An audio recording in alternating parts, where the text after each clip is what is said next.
A station waits beyond the storm.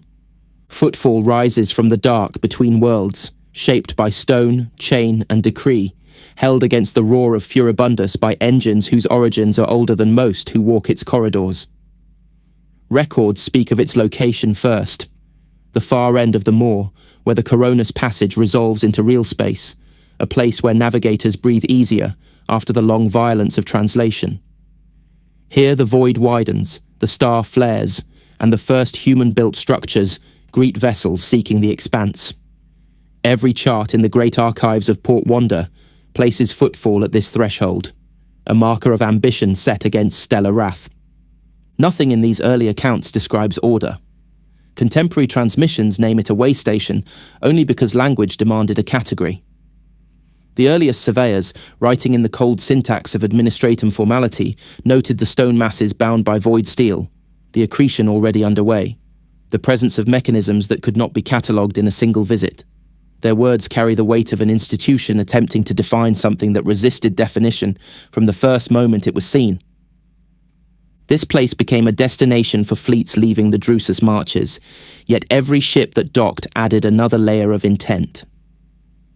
Each arrival wrote itself into the structure, either through offerings of stone or the imprint of whatever cargo its crew discharged into the longshore. Nothing was wasted. Nothing was forgotten. In the archives surrounding these passages, Footfall appears as a constantly shifting node, a settlement, a refuge, an opportunity, a warning. No single authority ever fixed its meaning. The void around it held too many dreams of profit, and the star beside it too many reminders of what could be consumed. All imperial institutions acknowledge its existence yet refrain from claiming it. The Ministorum names it a place of uncertain purity. The Mechanicus marks its shrines and keeps its own council. The naval registers treat it as a waypoint necessary for navigation, but unsuitable for garrison. Each body recognizes its relevance while understanding the danger of attempting to impose structure upon a location built from the accumulated will of those who did not seek permission. From the first mentions in the data vaults, the atmosphere reads as weight, the sense of standing at the line where imperial order meets the unknown. Footfall became the first breath taken after the storm and the last breath drawn before deeper ventures. Those who stepped from their vessels carried the residue of warp passage into a place already marked by centuries of ambitions, failures, bargains, and scars. The threshold defined not what Footfall was, but what it allowed others to become. The routes leading to Footfall were never gentle. Long before its towers and chained stones gathered mass around Furibundus, the Koronus passage defined every voyage that would one day find harbour there. Navigators described the moor as a wound in the warp, a corridor of rare clarity flanked by tides strong enough to break entire flotillas. Each generation recorded its own litany of vessels swallowed by eddies no chart had foreseen. Those that survived marked their logs with the same language, relief tempered by the knowledge that the anomaly could shift without warning. The earliest Imperials to probe this region understood the rarity of a stable course through so much turbulence. Their transmissions reveal a pattern of hesitation followed by obligation. Once the corridor proved traversable, it was no longer a curiosity, it became an artery. The Drusus marches pressed outward, administratum lexicons expanded to incorporate the path, and every shipmaster learned that the void ahead possessed a geography unlike the controlled regions of the Calixis sector. Distance alone could not measure it. Pressure, resonance, and the temper of a star all contributed to whether a vessel might survive translation. When explorers began treating the passage as a route rather than a trial, they documented the same sequence across their logs. The strain of translation easing by degrees, the Geller field settling, the unsteady beat of the warp quieting into something navigable. Then came the re-entry, violent or smooth depending on the day and the humours of the moor. Real space reasserted itself with the light of Furibundus burning through armoured viewports, and vessels found themselves before the threshold where Footfall would eventually rise. These transition logs preserve an impression of scale. The star dominates every early account, immense, volatile, and irregular, its radiance forcing auger crews to recalibrate their instruments with each approach. Explorator vessels noted flares that would, in other systems, demand total evacuation. Yet the void around Furibundus remained navigable enough to anchor the traffic that would follow. It formed a paradox the Mechanicus acknowledged, but did not resolve. A star too wild for colonization by orthodox doctrine, yet stable enough at certain distances to support the founding of a station that would one day serve thousands. Before Footfall existed, the passage already bore the marks of countless ambitions. Rogue traders pressed through with fleets meant to carve empires. Ministorum missionaries followed, carrying edicts and reliquaries intended for worlds not yet contacted. Surveyors mapped trajectories that often contradicted one another, each asserting that their instruments had seized the most accurate pattern of the Moor's ebb. Over decades, these records accumulated into a body of navigational tradition that still guided every ship approaching Furibundus, a tradition born from the simple desire to survive. Every chart, every oath pledged before translation, and every ritual whispered between voidsmen contributed to the shared understanding that the Moor defined more than a route. It marked a point of transformation for those who crossed it. By the time a vessel emerged into the brilliance of Furibundus, its crew had already accepted that what lay ahead would not resemble the ordered worlds of the Imperium.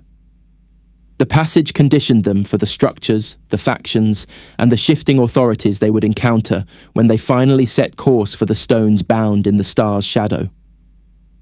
Footfall's origin begins with one name recorded across Mechanicus archives and rogue trader ledgers, Parsimus Dewain. When his fleet pushed through the Moor in 410 M41 and anchored in the hard glare of Furibundus, he claimed the region by the authority of his warrant and issued instructions that contemporary observers struggled to interpret. The logs agree on a single moment, Dwayne surveying the void around the star and declaring it suitable for a palace city. The words were spoken with the formality of an oath, transcribed by his officers with a precision that suggests neither dissent nor clarity. The command that followed reshaped everything. Dwayne ordered his ships to take the stone masses scattered through the system and bind them into a structure worthy of his vision. Survey teams hesitated. Their reports show repeated attempts to classify these asteroids as unsuitable for habitation, construction, or long-term anchorage. Dwayne overruled each point. He directed crews to hollow the largest fragments, stabilize them with void chains, and raise foundations within the shadows cast by the shrines of the Mechanicus that would later appear. His certainty impressed some and unsettled others. Accounts preserved by later chroniclers described the first signs of strain within the fleet. Dwayne's officers questioned the practicality of building a permanent installation in such proximity to Furibundus. The star's radiance battered auger systems, and the residual turbulence of the Moor lingered across the region. Yet the rogue trader dismissed these concerns, insisting that the void itself would yield to determination. Those who challenged him openly received a sentence that became part of Footfall's earliest structure. The dissenters were sealed alive within the walls they had refused to raise. Their bodies became mortar for Dwayne's intent, a physical testament that the settlement would move forward without them. Construction proceeded with a momentum that speaks to the discipline of a fleet shaped by the mandates of a warrant. Structures grew along the faces of stone that had never known light from any source but Furibundus. Chains the size of pylons anchored the fragments together, forming a loose geometry that served no formal plan, yet obeyed the logic of Dwayne's purpose. He wanted a palace, and the workers carved chambers into rock that still bore the scars of void erosion. Reports from this period mention hallways shifting as new sections formed, entire decks repurposed before they were complete, and a sense among the labour crews that the settlement itself was becoming something larger than any single design. The absence of a coherent architectural scheme is one of the earliest markers of the instability that would define Footfall. Dwayne's drive did not translate into the meticulous planning associated with Mechanicus projects. Instead, the settlement expanded by accretion, absorbing each new stone brought by rogue traders who paid tribute in raw material. The fleet's adepts attempted to codify the emerging structure, but their diagrams conflict with one another. Some illustrate sweeping avenues intended for the grandeur of Dwayne's envisioned palace. Others show only tunnels, chambers, and gantries slotted around irregular masses of rock. Through all these records, Dwayne appears as a figure of unwavering momentum, compelling his crews forward even as doubts grew around him. Nothing in the surviving texts indicates whether he ever formalized the city he imagined. What remains clear is that his initial command set in motion a pattern that endured long after his fleet dispersed. Footfall began as a projection of one man's will upon a star's domain, built through the labor of those who obeyed him, and the silence of those entombed within its earliest walls. The earliest stones of Footfall did not remain solitary for long. Once Dwayne's crews set chains into their surfaces, the fragments ceased to drift as independent bodies and became parts of a growing assembly. Each stone carried its own shape, history, and density, but the void chains forced them into proximity, and habitation followed with a speed that surprised even the Mechanicus observers who arrived in later decades. The process left few clean lines. Structures grew from surfaces that had never been intended to bear them, and every addition reflected the priorities of the faction, crew, or individual responsible for its placement. Reports from the period describe a station whose outline changed with each arriving vessel.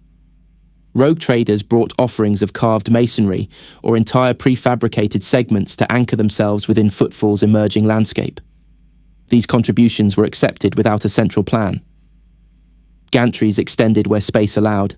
Sacristies and vaults appeared in locations whose builders left no explanations, and entire clusters of chambers were abandoned when access became impractical. The accumulation produced a geometry that defied tidy representation. Internal corridors folded around older supports, while external decks clung to the hull-like faces of stone, with only the chains providing a sense of cohesion.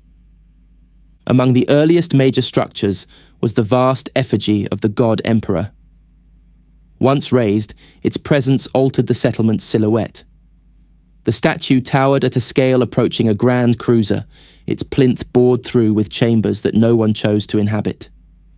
Chains extended outward from the effigy to surrounding stones, reinforcing the collective mass while anchoring much of Footfall's identity.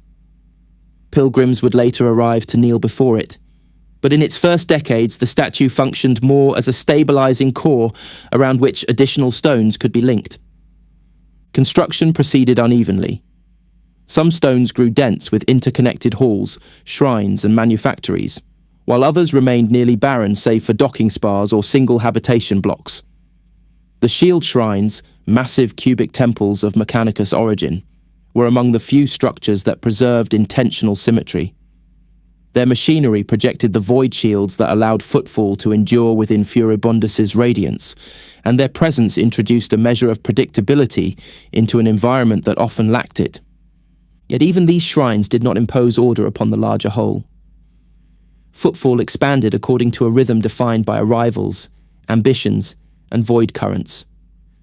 A stone delivered one year might serve as the foundation for merchant vaults, only to be repurposed decades later as a redoubt for cults or guilds whose rise had been unforeseen.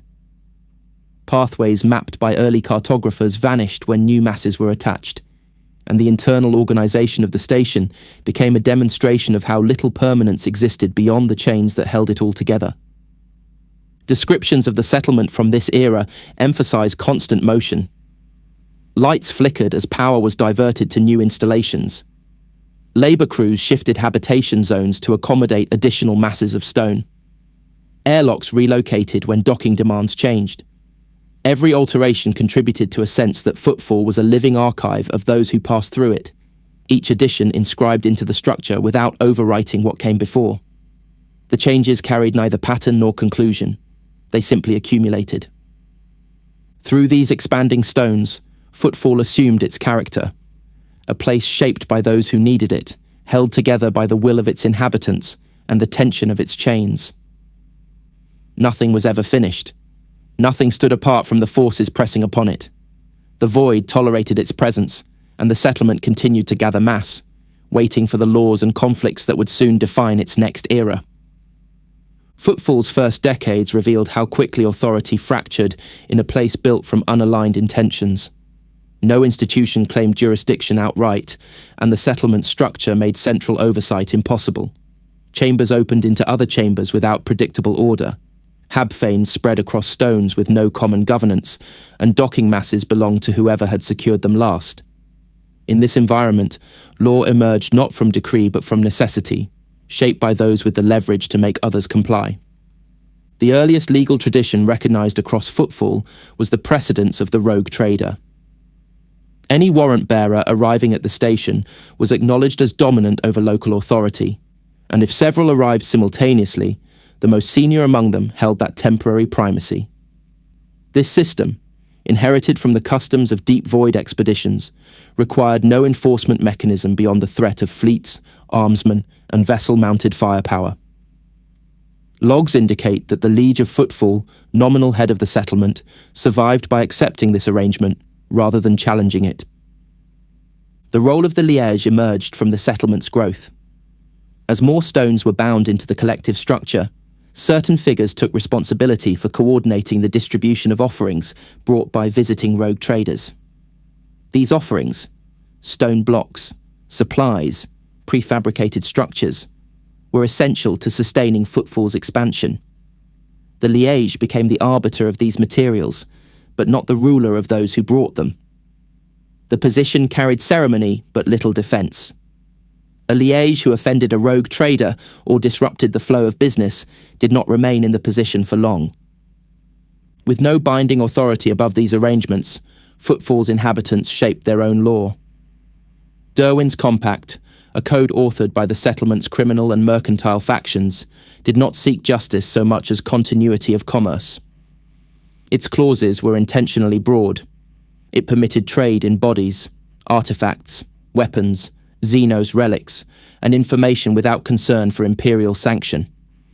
It prohibited interference with profit, defining obstruction so loosely that almost any action could be interpreted as a violation if powerful parties chose to treat it as one. Punishments followed the same logic. Those judged to have hindered business were expelled from Footfall and forbidden to return to the system. The sentence was carried out without appeal. Individuals who attempted to return often appeared later in the boneyard, their bodies showing the marks of interrogation or sale to those who trafficked in darker practices. Rumours circulated of captives passed to covens or chaos reavers, but the compact contained no clauses addressing such outcomes. Its language concerned only the interests of the ruling blocks. Because enforcement was distributed across factions, law became a matter of proximity and influence. Shipbuilders, narco-tribes, Kasballica agents, Brotherhood enforcers, and cult intermediaries all interpreted the compact according to their advantage. Minor disputes escalated quickly when one party sought to invoke its protections, while others dissolved quietly if both sides preferred not to attract notice. The Liege could mediate but rarely overrule. Those who attempted to impose more rigid structures found themselves isolated, threatened, or removed by those who preferred Footfall's fluid arrangement. Thus, Footfall's legal framework settled into a pattern that mirrored its architecture, accreted, irregular, and resistant to any effort to impose uniformity. No edict governed all. No arbiter held unquestioned authority. What endured was the understanding that the settlement existed to facilitate exchange of goods, of information, of allegiance, and that anything which slowed this circulation would be met with consequences far more absolute than any imperial sentence. In this manner, law became a reflection of the station itself, shaped by the pressures of those who required it, and discarded by those who found it inconvenient. The pattern of influence on Footfall emerged from the competing ambitions of those who arrived seeking footholds in its unclaimed spaces. No single faction ever secured the settlement in full. Instead, authority scattered across groups whose origins lay in the Drusus Marches, the Expanse, or the fractured margins of imperial society. Each shaped Footfall according to the weight they brought and the needs they served. The Kasballica mission established one of the earliest lasting presences. Their agents dealt in the cold trade, moving Xenos artifacts between the Calixis sector and the far regions of the Expanse. Their customs, marked by formality and precision, gave them a stability that other groups lacked. Through vigilant negotiation and the cultivation of networks that spanned multiple systems, the Kasballica inserted themselves into nearly every profitable exchange. Their presence ensured that certain chambers of Footfall remained shielded from local instability, even as the settlement's wider structure shifted. The Black Brotherhood grew from the low decks of void ships and the shadows of habthanes. Their symbols, crude black tattoos traced across the skin, marked crews accustomed to violence and hard labor. Brotherhood members offered muscle to those who could afford them, patrolled corridors for their own advantage, and sold information drawn from their watch over docking patterns. Although considered little more than thugs by some of Footfall's elite, they became indispensable in disputes where physical presence mattered more than formal agreement. The tutors, cloistered within the Red Scholar, brought a discipline distinct from both criminal and mercantile organizations. Their methods of breaking and refashioning slaves produced individuals trained to serve as guards, companions, or instruments in rituals whose origins remain unclear. Few challenged their position. Their trade did not rely on Footfall's shifting alliances. It relied on the fear that their involvement could turn any negotiation into a contest of will and conditioning. The provisor, their intermediary, showed a talent for exploiting contract clauses that others had overlooked. The narco-tribes, descendants of travelers brought from expanse worlds, carried traditions that made them set apart from most inhabitants. Their brand scars displayed lineage, and their rituals drew outsiders into a haze of substances that altered memory and perception. These tribes occupied territory within the spire of intoxicants and beyond, their influence spreading through sensation rather than force. Traders seeking rare compounds entered their domain with caution, for alliances with the tribes could shift abruptly according to internal customs.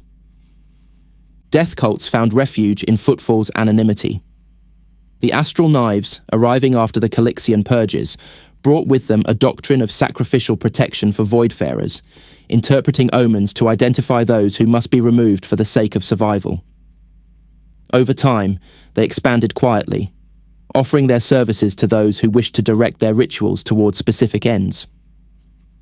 Their presence added a note of calculation to Footfall's internal violence, for no one could easily discern whether a killing reflected private vengeance or the cult's interpretation of a warning. Missionaries of the Drushan faith moved through these factions with a sense of unbroken purpose. They treated the Expanse as the next stage of a crusade that had not ended, and Footfall as a launching point for recruitment and expansion.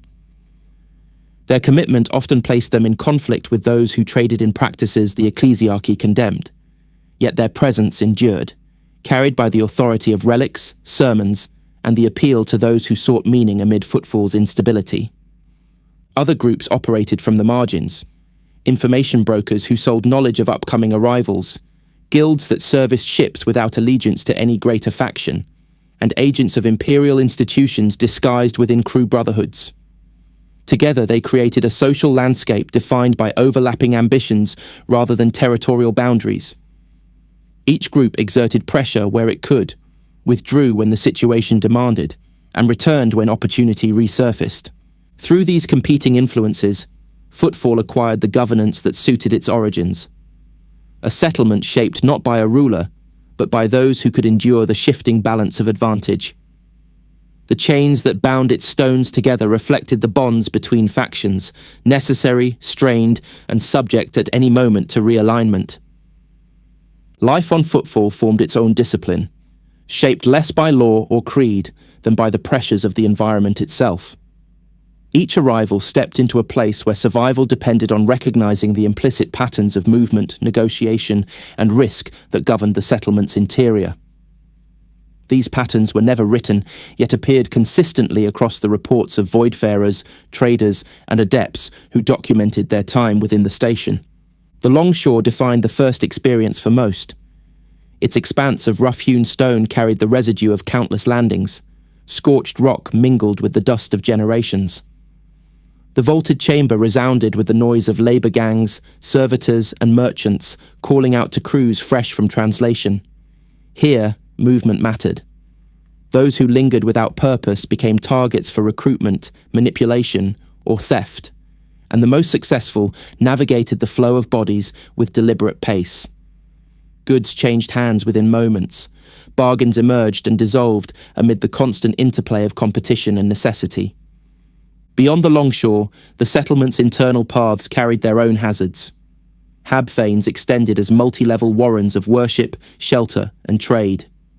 Their mosaics and carved facades concealed interior mazes where residents adapted constantly to shifting conditions. Rooms were partitioned or abandoned as structural demands changed. Corridors narrowed without warning. Balconies became communal spaces or battlegrounds depending on who claimed them. The density of habitation fostered an instinctive awareness of proximity. Voices carried far, and footsteps signaled intent long before words were exchanged. The boneyard, lying beyond the station's formal structures, embodied Footfall's relationship with waste and mortality. Frozen refuse accumulated in drifts, and bone pickers laboured across the surface in patched void suits, collecting whatever scraps retained value. Their presence reflected more than poverty. It showed how the settlement managed its dead and discarded. Bodies were placed outside the shield line when secrets needed to vanish, leaving the star's brilliance and the cold to complete the task. Those who worked the boneyard learned to recognise the difference between ordinary refuse and remains bearing the marks of punishment or warning. Trade shaped every habit of the settlement. Goods sourced from worlds across the expanse circulated through chambers thick with incense, solvent fumes, or the scent of preserved specimens. Payment could take the form of coin, artifacts, knowledge, or allegiance. Many learned quickly that information travelled faster than material. Brokers monitored visitors, noting the colours of their retinues, the configuration of their escorts, and the markings of their cargoes. Misjudging these signs led to misunderstandings that could escalate without resolution. Violence existed as a constant possibility, but not a constant requirement. Those who survived long-term understood when to sheath weapons and when to display them. A drawn blade could deter opportunists or provoke a faction whose interpretation of Derwin's compact made certain displays unacceptable. Bolterfire sounded often enough to remind inhabitants of the settlement's volatility, yet entire districts operated for months in relative calm, as long as trade continued uninterrupted. Amid these conditions, rituals evolved. Crews returning from deep voyages made offerings at the macro statue. Tribes conducted displays to mark alliances or confrontations. Death cultists observed omens in the patterns of flickering lights along old conduits. Even the most practical voidsmen found themselves following superstitions inherited from predecessors, such as tapping bulkheads before entering new sections, or tracing warding signs at the threshold of unfamiliar chambers. The habits of survival were not uniform, but they converged on a single principle. Footfall demanded constant adjustment. The station rewarded those who read its currents accurately and adapted without hesitation. Its corridors, shrines, and docks formed an environment where awareness mattered as much as armament, and where the line between opportunist and victim shifted according to decisions made moment by moment. The structures that shaped Footfall's interior carried functions beyond commerce or habitation. Among the most enduring were the shrines, scully, and sealed complexes raised by groups whose purposes reached deeper than profit. These installations, bound to the stones by chains or suspended between them by engineered supports, introduced patterns of reverence, discipline, and reservation into a settlement otherwise defined by movement and negotiation. The shield shrines formed the first of these anchors. Their cubic frames bore the sigils of the Mechanicus etched into every face, each line and rune aligned to conduit arrays within. These structures projected the void shields that allowed Footfall to exist within the radiance of Furibundus. Mechanicus personnel maintained the shrines with little interaction beyond necessary exchanges. Their labour kept the station habitable, yet their presence remained self-contained, as though the shrines were enclaves of a different order of civilization. Reports described chambers lit by steady, regulated glow strips, in stark contrast to the irregular illumination that marked much of the settlement. Not far from the shield shrines floated the Chapel of the Third Congregants, a void-pitted mass detached from Footfall's main bodies. Pilgrims and crew approached it by small gigs, navigating narrow trajectories to reach the heavy sanctums within. The chapel's interior held rows of shrines and sepulchres built across decades, each constructed by factions or individuals seeking proximity to sacred ground. The records note no resident clergy.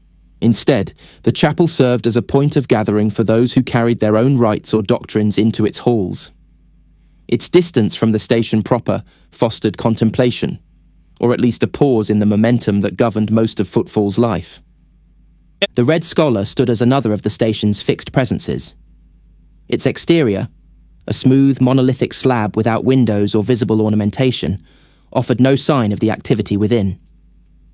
The tutors used the interior to remake the bodies and minds of their captives. Cells and training halls lined the inner spaces, each designed for a specific stage of conditioning. Witness accounts describe only the outcomes, individuals emerging with reshaped demeanor, ready to serve in roles determined by their purchasers. The Scholar did not advertise its methods. Its silence became part of its influence. At the settlement's periphery lay the Xenosium, a fortified structure created under Dwayne's direction during the station's formative years. Its psi-warded chambers were intended to house envoys or representatives of alien origin. Human access became taboo over time, with few willing to test the boundaries of its traditions. Logs record only uncertainty regarding its occupants. Some state the chambers have been empty for decades. Others speak of ambassadors whose presence was known only to those with reason to negotiate beyond imperial limits. Whatever its current state, the Xenosium remained a reminder of Footfall's position between the Imperium's interests and the unknown. The chains that bound these structures to the greater station served more than physical purpose. They created lines of tension that defined how the settlement carried pressure. The macrostatue's connections stiffened the central mass. The shield shrine's linkages stabilized regions prone to drift. Those who mapped the station noted that tension across these chains influenced the shifting of decks and corridors. Where the chains tightened, chambers compressed. Where they relaxed, walls drifted or realigned. The architecture responded to load like a system of nerves and ligaments. Silence existed in the spaces between these anchored structures. Not silence of sound, but silence of intention. The station's factions moved through habfanes, markets, and longshore with noise and purpose, yet the shrines and sealed halls maintained their own gravity. Pilgrims stepped softly near the chapel. Enforcers slowed when passing the Scholar's blank walls. Even the boldest traders avoided unnecessary proximity to the Xenosium. These places introduced intervals of restraint into Footfall's rhythm, creating moments where inhabitants recognized forces beyond personal ambition. Through these temples and void-bound halls, the settlement gained a depth that could not be measured through commerce alone. They stood as reminders that Footfall's existence depended on more than the interchange of goods or influence. The shrines, chains, and silent complexes formed a counterweight to the station's volatility, shaping how its people moved, believed, and endured. The title of Liege drifted into prominence as Footfall expanded. It was never conceived as a throne, yet it became a position recognized out of habit and necessity, stabilizing exchanges that required a single point of contact. The Liege apportioned stone offerings brought by rogue traders, oversaw docking allocations, and acted as intermediary when factions found themselves at an impasse too costly to settle by force. The role drew attention disproportionate to its actual authority, and those who accepted it stepped into an office shaped as much by risk as by honor. Early records show that the Liege's court grew from chambers carved during Dwayne's initial construction drive, long transepts bearing engravings, a central hall set with a towering alabaster throne reclaimed from a warship, and antechambers partitioned as residences for retainers and petitioners. These spaces did not insulate their occupant. The Liege moved through halls watched by envoys from guilds, cults, brotherhoods, and trading houses, each seeking advantage and monitoring how decisions redirected opportunity. The history of Footfall contains a succession of lieges, whose tenures often ended abruptly. Among the most documented was Tarn Marvelous, ascending to the office with ambitions extending far beyond ceremonial oversight. He bound together conspirators drawn from narco-tribes, outlawed practitioners, and criminal networks, attempting to impose direction upon the settlement rather than facilitate its rhythms. Reports from this period describe new levies demanded from visiting rogue traders and informal taxes placed upon commerce. The response arrived swiftly. When Marvelous issued tribute demands to Lady Cassilus, she exercised the precedence granted by her warrant and had him seized, executed and displayed at the edges of Footfall's farthest stones. This act reasserted the older law that no liege could override a rogue trader's standing. Later lieges adopted caution as their principal survival strategy. Tanthus Moros became the exemplar of this approach. His tenure endured not by strength but by predictability. Moros accepted every bribe presented to him, deferred to every visiting rogue trader regardless of seniority debates, and declined all opportunities to consolidate power. His administration distributed resources as required to keep the station supplied, but he left factional disputes untouched unless compelled to act. The logs suggest that this passivity, far from diminishing his influence, made him acceptable to all parties because he posed no threat to the established balance. These lieges presided over a court that reflected Footfall's instability. Petitioners arrived bearing relics, cargo manifests, or grievances. Envoys spoke on behalf of shadow organizations, cloaking threats in the language of formal request. The court maintained no standing guard of its own. Protection came from alliances, hired retainers, or the tacit belief that harming a liege without cause risked reprisals from those who depended on the continuity of the office. Even so, lieges who pushed beyond the limits of custom discovered how fragile the position remained. Few names endured long in the archive, and fewer still left records suggesting they shaped the station according to any lasting vision. The office itself survived because Footfall required a point at which competing intentions could converge. The liege never ruled the settlement in the conventional sense, yet the role stabilized exchanges that would otherwise collapse into unending conflict. By receiving delegations, acknowledging arrivals, and distributing the materials that kept the station expanding, the liege provided a minimal framework that allowed Footfall to function amid constant pressure. Each holder of the title became part of a lineage defined not by grandeur, but by endurance. Their significance derived from the brief coherence they brought to an environment shaped by countless competing designs. Footfall's history recorded many disturbances, but the approach of warp-marked forces left impressions distinct from the everyday volatility of the settlement. These incidents appeared first as fragments in augur logs, then as reports folded into rogue trader transmissions, each carrying the cadence of crews attempting to describe pressure they could not fully measure. The station had always existed close to the boundaries of the expanse, but the moments when the warp itself brushed against its perimeter altered the behavior of its inhabitants and reshaped the atmosphere of the void around Furibundus. Encounters with Chaos Reavers formed the earliest of these warnings. Rumours circulated that those condemned under Derwin's compact, individuals judged to have hindered business, were sometimes sold to Reaver fleets moving between the Expanse and the Marches. Their vessels left no consistent signatures, but the aftermath of their presence lingered in the bodies retrieved from the boneyard or in testimony from survivors who spoke in uncertain terms. These accounts did not describe invasions or raids. They described an exchange between Footfall and forces that regarded sentient life as material to be traded. The cold trade amplified this tension. Artifacts recovered from Xenos worlds moved through Footfall without pause, their origins seldom recorded. Traders handling these items treated contamination as a cost rather than a deterrent. Some pieces carried traces of warp influence that only revealed themselves after extended handling. Missionaries arriving from the Drusus marches warned of dangers hidden within such relics, yet commerce continued unabated. The circulation of these objects introduced subtle distortions into the settlement's spaces, shifts in behavior, unexplained conflicts, and patterns of illness that did not match known ailments. These events appeared in records as anomalies without formal explanation. Cult activity also grew in the absence of oversight.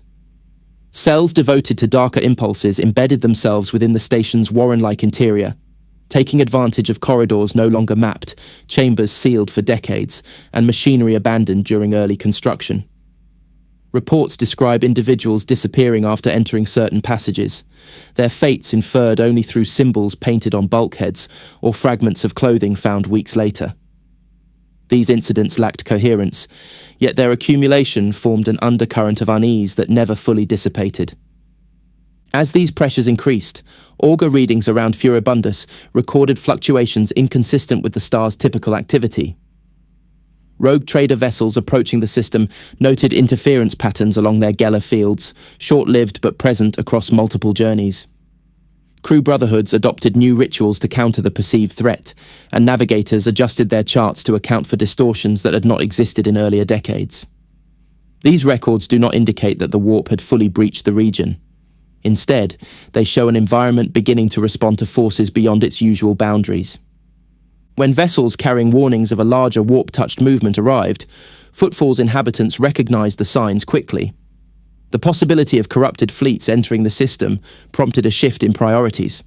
Traders secured their cargoes, factions fortified their territories, and missionaries redoubled their sermons. The station's stability relied on continued traffic, yet those who monitored the void understood that common patterns no longer offered safety. Communications from passing ships grew terse, logs describing glimpses of formations that did not match any known registries. Throughout this period, Footfall responded as it always had, by adapting to the pressure brought against it. The station's factions continued to transact, to recruit, to conceal their activities, yet the sense of an approaching threshold settled across the stones. Reports captured moments where labor ceased for no identifiable reason, where lights dimmed in harmony across distant chambers, or where bone pickers described shapes moving along the shield line in silence. None of these accounts provide definitive conclusions. They serve instead as indications of a station influenced by forces gathering beyond its sight. Footfall, positioned at the edge of Imperial reach, encountered the warp not as a single event, but as a gradual encroachment reflected in its people, its architecture, and its customs. The settlement had been shaped by ambition and sustained by commerce, yet this phase revealed how external pressures could bend its patterns. The void around Furibundus carried new weight, and the station braced for what its augur log suggested but did not yet define.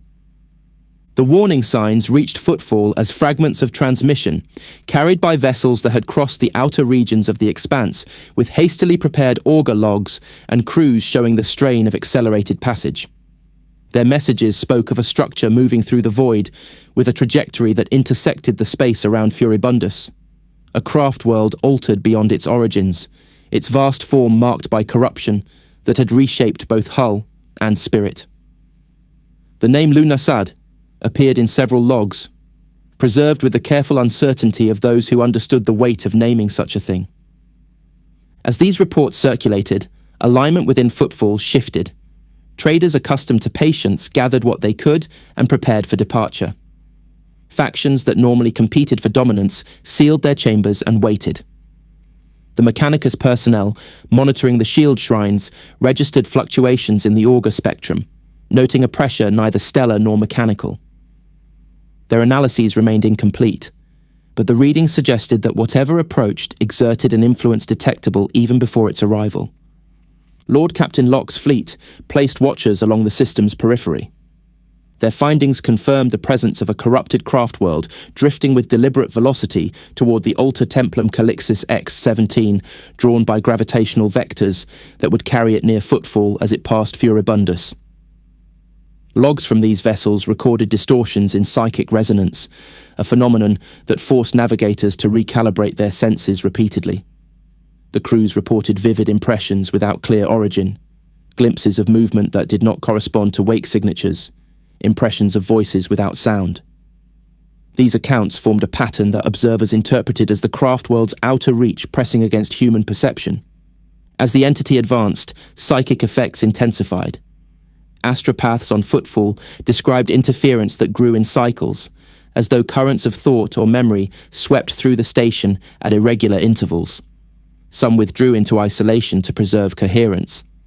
Others attempted to map the disturbances, noting that they did not correspond to any known warp storm profile. The pressure felt internal rather than external, eroding focus and introducing uncertainty into routine tasks. Even those without psychic sensitivity reported moments of disorientation, brief lapses in recognition, or the impression of movement in chambers that should have been empty. The imminent passage of Lunisad forced choices across the settlement. Crews boarded any ship with functioning engines, abandoning possessions in favor of leaving the system before the craft world's full influence manifested. Those unable to depart strengthened bulkheads, secured chambers, and observed rituals brought from homeworlds or learned during long voyages. Among the factions, some interpreted the event as an omen. Others regarded it as an encroachment that must be endured. The Liège's court issued no directive. The office lacked the authority to coordinate a response, and Footfall's inhabitants understood that survival depended on individual readiness rather than collective action. As the corrupted craftworld entered the system's inner regions, its proximity affected communications.